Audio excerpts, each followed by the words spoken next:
kuyovimni limfa tugullarini rak bo'lib, undan Tashqaridan sizning hayotingizdagi eslaganingizda sizni quvontiradigan uchta eng muhim voqeani aytib bering.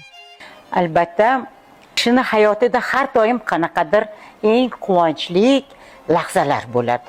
Bu lahzalar shunday bo'ladiki, insonni yana ham hayotga bo'lgan qiziqishini, zavqini, mehrini kuchaytiradi. Mening hayotimda shunaqangi bir ajoyib 3 ta narsa bo'lganki, birinchisi meni eng yaqin kuyovimni o'sha limfa tugullarini rak bo'lib, undan shu mahsulotlar orqali bazaviy terapiyasini olib Hindistonga, Izraelga borib turib birgalikda qilganda mutlaqo sog'lom bo'lib ketgani. Bu birinchi meni quvontiradigan, bu mahsulotlarga bo'lgan qat'iy ishonchimni mustahkamlangan bu bir fakt. Ikkinchi fakt,